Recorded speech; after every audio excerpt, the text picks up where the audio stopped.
할렐루야. 네, 날씨가 더운데 더위 조심하시길 바랍니다.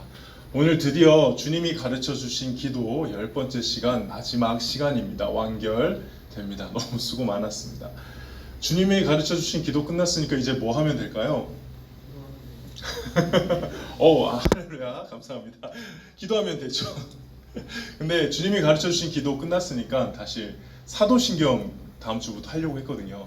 근데 혹시 오늘 어른 대예배 들어보신 분 있으세요? 대예배가 뭐 하시는 줄 아세요? 네, 사도신경 하더라고요. 그래서 처음에는 담임 목사님이 사도신경 하는구나, 난 딴 거 해야지. 왜냐하면 또 담임 목사님이랑 이렇게 본문이 겹치면 힘들어요. 힘들고 좀 그렇긴 한데, 오히려 이제 제안을 해오시더라고요. 같이 했으면 좋겠다. 그래서 담임 목사님 제안하신 건 아니고 우리 교육자들 사이에서 대예배에서 우리 부모님들은 이제 사도신경 설교 듣고 우리 학생들도 사도신경을 같이 좀 묵상해 보는 시간을 가졌으면 좋겠다 해서 다음 주 사도신경 들어가도록 하겠습니다. 관심이 없고 재미없겠지만 저는 되게 신나거든요. 그렇습니다. 정말 그동안 어쨌든 주기도문 수고 많았는데요. 주기도문 그동안 배웠던 거 한번 정리를 해봅시다. 사실 잘 모르겠지만은 주기도문 하기 전에 주님이 이제 기도를 기뻐하신다 그러면서 제가 2주 설교를 하고, 그 다음에 오늘까지 포함해서 10주 해서 총 12주 동안 주님이 가르쳐 주신 기도를 살펴봤습니다. 기도는 제가 이런 말씀 드렸죠. 하나님을 체험할 수 있는 가장 보편적이고 확실한 방법이다. 그리고 기도 생활을 보면 신앙 생활을 알 수 있다. 이렇게 얘기를 했었습니다. 오늘 본문 제가 오늘 그래서 주보에다가 가져다 놨는데 한번 6절부터 볼게요. 6절에 보면은 너는 기도할 때에 내 골방에 들어가 문을 닫고 은밀한 중에 계신 내 아버지께 기도하라. 은밀한 중에 보시는 내 아버지께서 갚으시리라. 기도는 무엇입니까? 하나님과 내가 1대1로 하는 것입니다. 은밀하게 하는 것이죠. 내가 기도 잘하는 거 여기서 아무리 멋있게 보여줘도 소용없어요. 아무도 보지 않는 그곳에서 뭐 하세요? 기도하셔야 된다는 겁니다. 7절, 또 기도할 때 이방인과 같이 뭐 하지 말라? 중언 부언하지 말라. 이게 뭐라고 했죠? 했던 말 반복하고, 아니야, 그것보다 더 심각한 의미는 저기 있는 이방 종교에서 기도하듯이 하지 말라는 거예요. 그러니까 이 말은 뭐냐면 하나님께서 이렇게 얘기하시는 거예요. 나를 우상 취급하지 말라. 우상 취급하지 말라. 그럼 그들은 어떻게 기도하길래? 우상들한테 기도는 어떻게 합니까? 말을 많이 하여야 들으실 줄 생각하느니라. 내가 얼마나 말을 유창하게 따다다닥 기도를 했느냐, 혹은 기도의 정성을 들였느냐에 따라서 내가 응답을 받고 안 받고를 결정하는 그런 게 아니다. 기도는 나에게 달린 게 아니다. 누구에게 달린 것이다? 하나님께 달린 것이다. 이 말씀을 해 주셨죠. 그리고 8절에 그러므로 그들을 본받지 마라. 뭐 하기 전에? 구하기 전에 너희에게 있어야 할 것을 누가 하신다고요? 하나님께서 하신답니다. 와, 그럼 뭐야, 이제 하나님 다 하시니까 기도 안 해도 되겠네요? 그게 아니라 그랬죠. 오히려 그렇기 때문에 우린 더 기도해야 됩니다. 왜죠? 너희 누구께서 하시느니라? 아버지께서 하시느니라. 하나님이 우리 아버지시기 때문에 자녀가 아버지께 얻든 못 얻든 구할 수 있다는 게 뭐예요? 특권인 겁니다. 그래서 기도는 무엇이냐? 부모와 자녀의 관계 속에서만 가능한 것이다. 그리고 본격적으로 주님이 기도를 가르쳐 주시죠. 흔히 주기도문이라 불리는 그 기도 8절에 이야기합니다. 그러므로 너희는 이렇게 기도하라. 여기서 너희는 누구입니까? 예수 믿는 사람들, 안 믿는 사람들? 믿는 사람들, 특히 제자들, 정말 예수님 제대로 믿겠다고 하는 사람들을 말하는 것이고요. 이렇게 기도하라. 이것은 무슨 뜻이었어요? 기도에는 따라갈 모범이 있고 저와 여러분들은 기도를 배워야 된다는 겁니다. 신앙생활을 하면서 나는 기도 안 배워도 돼, 이런 생각 가지면 안 된다고 했습니다. 그리고 기도하라. 뭐라고 했죠? 아까 우리 선생님이 얘기하셨는데 이제 가서 기도하면 된다. 제발 좀 기도해라. 기도에 대해서 많이 아는 거 소용없다. 실제 그냥 가서 앉아서 기도해라. 제발 좀, 이런 말씀을 드렸습니다. 그리고 얘기했습니다. 하늘에 계신 우리 아버지. 자, 이거 몇 번 반복했죠. 2가지 모순적인 게 붙어 있다고요. 뭐라고요? 하늘에 계시는 뭐를 상징한다? 하나님의 초월성. 그 다음에 우리 아버지는 뭐를 나타낸다? 하나님의 친밀함. 그래서 하나님의 초월성과 하나님의 친밀함을 경험하는, 그래서 우리는 매우 신비로운 경험을 하는 것 같으면서도 일상 가운데 계속 성실하게 기도를 해야 한다라고 말씀을 드렸습니다. 그리고 기도를 하죠. 이름이 거룩히 여김을 받으시오며 나라가 임하시오며 뜻이 하늘에서 이루어진 것 같이 땅에서도 이루어지리라. 이거 누구를 위한 기도라고 했습니까? 하나님을. 그렇죠. 그래서 기독교를 내가 정말 좋아한다는 이유가 뭐랬어? 우리는 우리를 위해서 기도를 하는 게 아니라 누구를 위해서 기도한다고요? 하나님을 위해서 기도한다. 근데 우리가 하나님을 위해서 기도하는 게 하나님이 좀 약간 부족하셔가지고 우리가 기도하면 안 하면 안 돼서 그런다 했나요? 아니죠. 하나님이 우리를 동역자로 어떻게 받아주셨기 때문에, 친구로 불러주셨기 때문에 보잘것없는 우리 기도를 사용해 주신다고 했습니다. 우리는 하나님을 위해 기도하는 사람들입니다. 그리고 11절에 우리를 위한 기도가 등장하죠. 오늘 우리에게 어떤 양식? 일용할 양식. 자, 일용할 양식 하면 무조건 떠올렸어. 뭐랬어? 무조건 떠올리라고 그랬어요. 뭐? 만나. 그렇죠. 만나가 의미하는 거 세 가지. 첫 번째, 하나님이 다 주셨다. 두 번째, 만나는 언젠가 그치니까는 궁극적으로 어디 가서 먹을 것을 기다린다? 천국, 가나안 땅. 좋아요. 가나안 땅, 천국. 세 번째, 그 만나를 떡을 비유하셔서 누가 자기가 떡이라 그랬어요? 예수님이 자기가 생명이 떡이라 했죠. 그래서 예수님을 매일 구하는 삶. 모든 것은 하나님이 주셨습니다. 나는 훗날 천국에서 진정한 양식을 먹게 될 것입니다. 그리고 나는 오늘 이 자리에서 예수님을 구합니다가 일용할 양식을 구하는 거라고 했어요. 생각보다 기억 잘하고 있네. 내가 너무 반복을 많이 해서 그런가? 12절, 그 다음에 우리가 우리에게 죄 지은 자를 사하여 준 것 같이 우리 죄를 사하여 주셨고, 얼마 전에 했었죠. 우리가 죄 지은 자를 사하여 줄 수 있다는 것은 뭐예요? 우리가 이미 큰 용서를 받은, 하늘의 용서를 받은 사람으로서 땅의 용서를 고백하며 사는 삶이라고 했습니다. 그래서 우리는 모두 영원히 용서받은 사람으로서 오늘도 살아야 한다고요. 그리고 13절에 어제 지난주에 했죠. 우리들 시험에 들게 하지 마시고 다만 악에서 구하옵소서. 여기서 시험은 누구의 시험? 하나님이 주시는 시험 아니에요. 여기서 시험은 사탄이 주는 시험이에요. 그리고 여기서 주시는, 여기는 악은 악인이라고 번역하셔도 괜찮아요. 그러니까 이 세상 살면서 사탄의 유혹과 악인들의 공격이 있다 없다? 있다. 왜? 세상에 대해서 배신한 존재들이 우리 그리스도인이니까. 그러므로 우리는 영적 전쟁 중인 것을 잊지 않아야 한다까지 했습니다. 대충 다 머리에 그려지죠?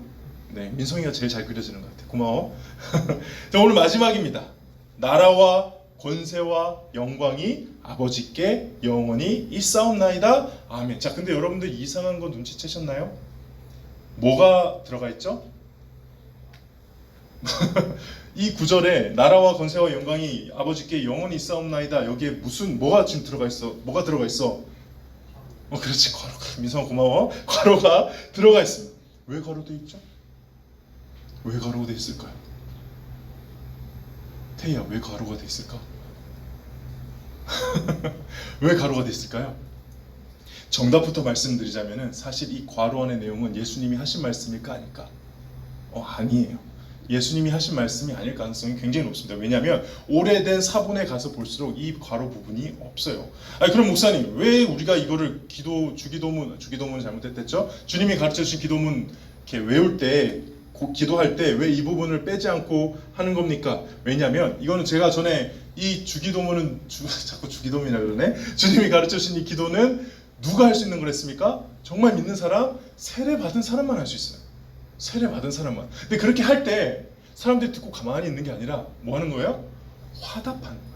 그러니까 이건 예배 가운데 자연스럽게 화답을 하는 거예요. 나라와 권세와 영광이 아버지께 영원히 있사옵나이다 하고 기도를 마무리하며 화답하는 거죠. 그게 계속 예배가 그렇게 드려지니까 나중에는 성경 안에 괄호 쳐서 이거는 이제 그렇게 들어온 것이라고 저희가 붙여보고 있는 것입니다. 그러므로 이 송영이라고 하는 거거든요. 우리의 기도가 정말 그렇게 됐으면 좋겠다. 그리고 여러분들 이게 옛날 말에, 여러분들 지금 기도 외울 때는 그렇게 하지만 지금 성경에는 안 나오지만 앞에 나라와 권세와 영광 앞에 뭐가 붙었죠?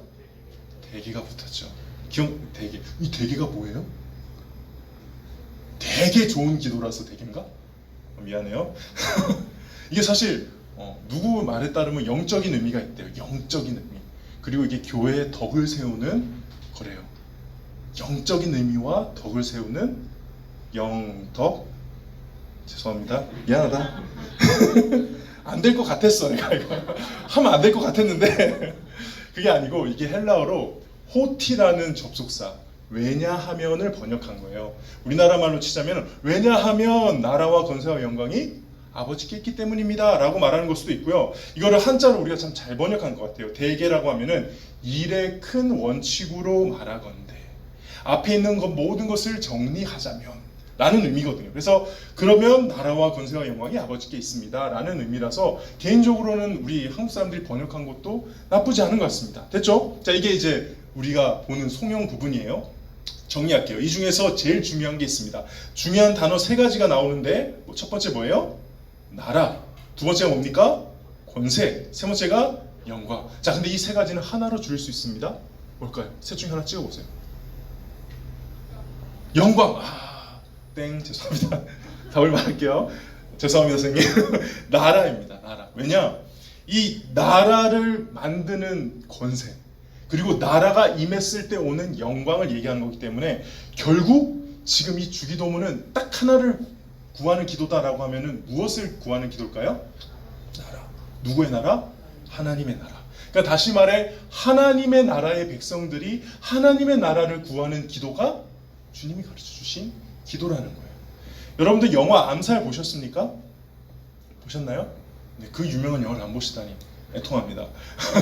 독립운동하는 우리 선조들의 독립운동하는 모습들을 볼 수 있죠. 물론 약간 그거는 각색된 거긴 한데 거기에 못지않은 정말 우리가 알지 못하는 수많은 독립운동가들이 이 나라를 이렇게 만들어 오신 거나 다름이 없거든요. 근데 거기서 제가 인상적인 장면이 기억나요. 아직도 인상적인데 그 김구 선생님이 김원봉을 데려다가 대한민국 임시정부를 소개하는 장면이 있어요. 그러면서 하면서 자, 여기는 입법, 여기는 사법부, 여기는 행정부 이렇게 얘기하는 거예요. 입법부, 사법부, 행정부가 뭔지는 알죠? 네, 입법부는 국회, 사법부는 법원, 행정부는 정부, 청와대 이런 걸 얘기하면 돼요. 근데 그게 한 방에 다 있는 거야. 그러니까 지금 아직 왜 그래요? 임시정부긴 하니까. 지금 나라가 없잖아요. 일제에 의해서 주권이 강탈됐잖아요. 근데 진짜 나라가 없어요? 아니요, 나라가 있어요. 대한민국이라는 나라가 있고요. 거기에는 소박하긴 하지만은 멀쩡하게 입법부, 사법부, 행정부가 존재하고요. 나라 이름도 있고 국기도 있고 국민도 있습니다. 근데 아직 영토가 없죠. 영토를 가질 주권도 없고요. 그래서 그 나라를 되찾기 위해서, 그 나라를 실현하기 위해서 투쟁하고 전쟁했던 사람들인 거죠. 이게 대한민국이라는 나라가 아직은 생겼지만 아직은 완성되지 않은 어떤 그런 상태란 말입니다. 저와 여러분들이 하나님의 나라를 구한다는 것은 그와 같아요.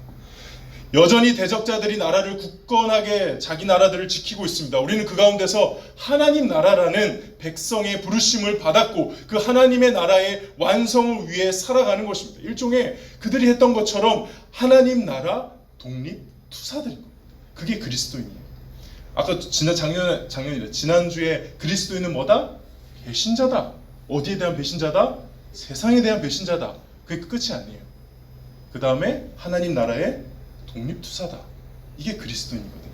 그래서 이 기도를 주님이 가르쳐 주신 기도를 잘 보면 내가 오늘 하나님 나라의 독립투사로서 오늘 하루도 열심히 살아가겠다라는 서약과도 같습니다. 이건 기도가 아니에요. 물론 기도지만 서약에 가깝습니다. 서약. 우리는 기도라고 하면 보통 하나님께 무엇을 달라고 요구하고 그거를 받는 거라고 생각하기 쉬운데 정작 예수님이 가르쳐 주신 기도를 보면 하나님께 뭐를 달라고 함과 동시에 다짐하고 서약하는 것입니다. 하나님 나라를 구하면서 하나님의 통치에 순종할 것을 서약합니다. 일용할 양식을 구하면서 오직 하나님만 의지하겠다고 약속하는 것이죠. 용서를 구하면서 하나님 나라의 원칙대로 용서하며 살겠다고 다짐하는 것입니다. 사탄의 시험과 악인들의 공격들로부터 보호를 구하면서 그들과 대적하며 끝까지 싸우겠다고 고백하는 것이죠. 그래서 주님이 가르쳐 주신 이 기도는 나 예수 대충 안 믿겠습니다 라는 아주 무서운 기도입니다. 나 목숨 걸고 주님 나라를 위해서 살겠습니다 라는 기도입니다. 내 소원은 오직 한 가지, 하나님의 나라가 완전히 이루어진 그때를 보는 것입니다 라고 고백하는 아주 무시무시한 기도라는 것이죠. 마치 이름도 없이 빛도 없이 그 일제강점기 시대에 대한민국 독립을 위해 그렇게 치열하게 싸웠던 그 독립운동을 하신 그 선조들이 살았던 삶을 사실 우리는 하나님 나라로 대체해서 사는 것입니다. 말씀을 정리하겠습니다. 여러분들 어떠십니까? 그동안 배워온 주님이 가르쳐 주신 기도, 저는 솔직히 설교하면서 이런 설교하게 될 줄은 몰랐습니다. 주님이 가르쳐 주신 기도를 이렇게 시작하면서 이렇게 결론을 맺을지도 저도 몰랐어요. 근데 준비해 가면서 드는 생각은 솔직히 이겁니다. 나는 너무 생각 없이 주님이 가르쳐 주신 기도를 하지 않았나.